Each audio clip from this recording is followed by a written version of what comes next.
ദൈവത്തിന്റെ പരിശുദ്ധ നാമം വാഴ്ത്തപ്പെടുമാറാകട്ടെ. എല്ലാവർക്കും പ്രഭാതവന്ദനം. പുറപ്പാട് പുസ്തകം 11-ാം അധ്യായം 11-ാമത്തെ വാക്യത്തിൽ കർത്താവ് മോശയോട് പറയുന്നു, ഞാൻ ഒരു ബാധ കൂടെ ഫറവോന്റെ മേലും മിസ്രൈമിന്റെ മേലും വരുത്തും. അതിന്റെ ശേഷം അവൻ നിങ്ങളെ ഇവിടെ നിന്ന് വിട്ടയക്കുമ്പോൾ നിങ്ങൾ ആരെയും അവൻ പിടിച്ചു വെക്കാതെ സകലത്തെയും വിട്ടയക്കുവാൻ കൊണ്ടിവിടെയാണ്.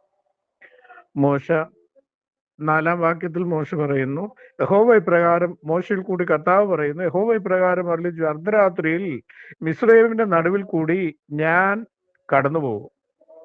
അപ്പോൾ സിംഹാസനത്തിൽ ഇരിക്കുന്ന ഫറവോന്റെ ആദ്യജാതൻ മുതൽ തിരികല്ലിരിക്കുന്ന ദാസിയുടെ ആദ്യജാതൻ വരെയും മിസ്രൈം ദേശത്തുള്ള കടിഞ്ഞൂലൊക്കെയും മൃഗങ്ങളുടെയും കടിഞ്ഞൂലുകളും ചത്തുപോകും.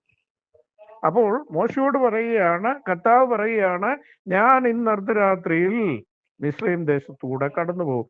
ഈ ബാധ കൂടെ വന്നതിന് ശേഷം മാത്രമേ നിനക്ക് സ്വാതന്ത്ര്യം ഉണ്ടാവുകയുള്ളൂ എന്നാണ് കർത്താവ് പറയുന്നത്. ദൈവത്തിന്റെ പൈതലെ, ചില ജീവിതത്തിൽ, ചില കുടുംബങ്ങളിൽ, ചില വ്യക്തികളിൽ, ഞാനാകാം, നിങ്ങളാകാം, ചില ബാധകൾ കൂടെ ദൈവം ശത്രുവിന്റെ മേൽ ചില സംഹാര ശപഥങ്ങൾ നടത്തി പൂർണ്ണമാക്കിയതിനു ശേഷം മാത്രമായിരിക്കാം എന്റെയും നിന്റെയും വിടുതൽ നടക്കുവാനായി പോകുന്നത്.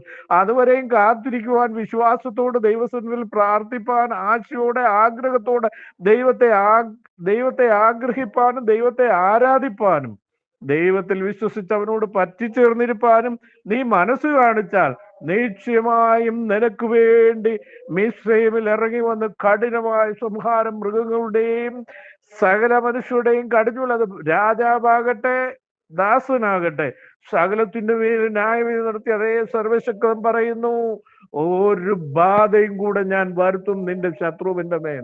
അന്ന് നിനക്ക് സ്വാതന്ത്ര്യം ഉണ്ടാകും. ദൈവത്തിന്റെ പൈതലേ, അതുവരെയും നീ ദൈവസന്നിധിയിൽ കാത്തിരുന്ന് മുന്നോട്ട് പോവുക.